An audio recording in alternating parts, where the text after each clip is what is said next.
Buffalo soldiers would face many challenges: outlaws, hostile natives, hostile officials, but nothing at all like Mother Nature.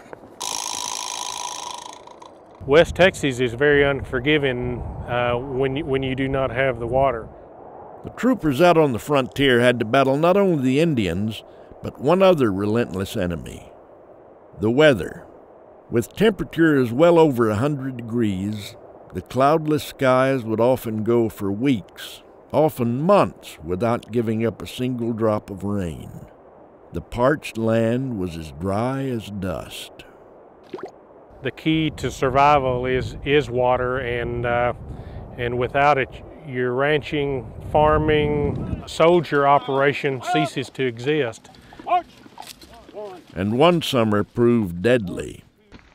On July of 1877, Captain Nicholas Nolan and 40 Buffalo soldiers from Company A, 10th Cavalry, rode out of Fort Concho. Their mission was to track down, capture, or kill a party of Comanche Indians that had been raiding the Llano Estacado.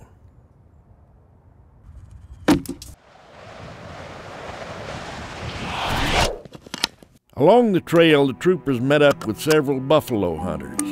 Angered and fed up with the Indian raids, the hunters had turned their sights on hunting Indians instead of buffalo.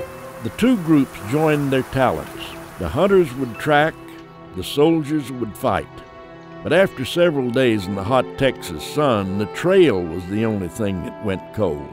The Comanches scattered off in every direction, disappeared like a mirage. The hunters insisted there was water less than a day's ride to the northeast at a place called Yellow House Spring.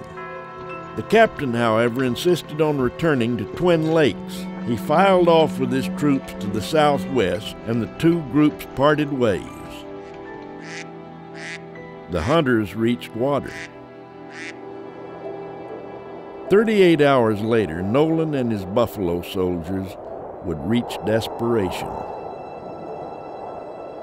As the captain later wrote, "I found great difficulty in obtaining water for the command. Was compelled to dig several holes and dip out the water with small tin cups in order to obtain enough for man and animals. This was a long and tedious job." But these men knew their job. They had to follow orders. They were dedicated. But the situation was growing desperate.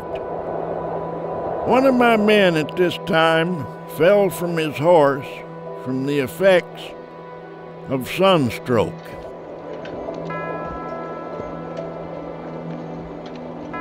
About a mile on the back trail, I left two sick men, detailing Sergeant Unibles to remain with them. Completely exhausted, continually falling from their horses, I had much difficulty in making progress. At last compelled to halt until the sun went down. Just before making this halt, about a mile back, one of the men fainted. Even the animals began to suffer. One of Lieutenant Cooper's private horses had become so exhausted he was killed, and his blood distributed among the men. But blood was only one of their options. Having sugar along, I issued a liberal supply to the men, which tended to make the urine palatable.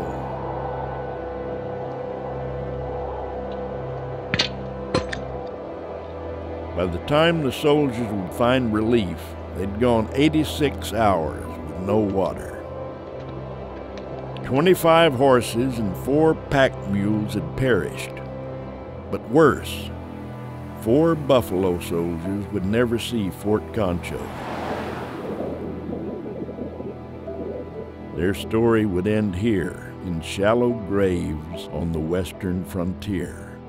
As far as the reports as to myself and the command being lost, I would state they are without any foundation. You combine the dealing with racism, dealing with the elements, and then making certain that you did the best you could in order to protect yourself against the hostiles. Because you got to understand, it was not just Indians, but there were also people coming over from Mexican bandits coming over that they had to deal with also. They had to deal with cattle rustlers, Horse thieves, ex-Confederates, snakes. You know, there had to be special persons to be able to balance all of those things and still be effective. I mean, it was a god-awful place.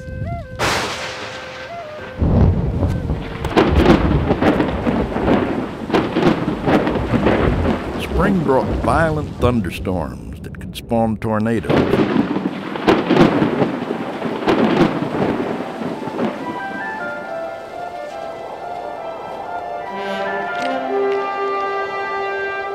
The winter brought blue northers that would howl across the plains. In minutes, the temperature could drop more than 40 degrees with whipping winds and blinding snow.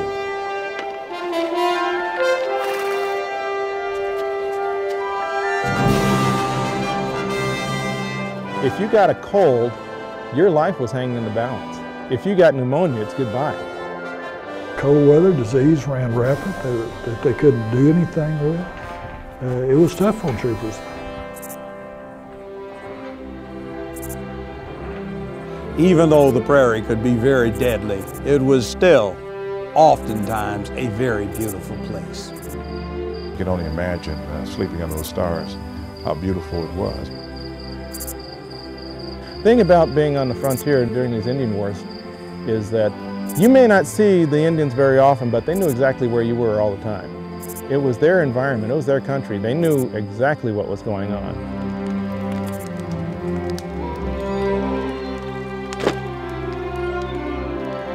There are times when you can be camped near a group of Indians close enough to where they can hear you talking, and you can hear them, you know they're there. A constant reminder of how quickly things can turn violent. A person who does not know history is like a leaf who doesn't know he's part of a tree. And if you don't know where you come from, you don't know where you're going. Sunsets and the rain clouds that you see moving in out of the west in here are some of the most spectacular sights that I've ever seen anywhere in the United States.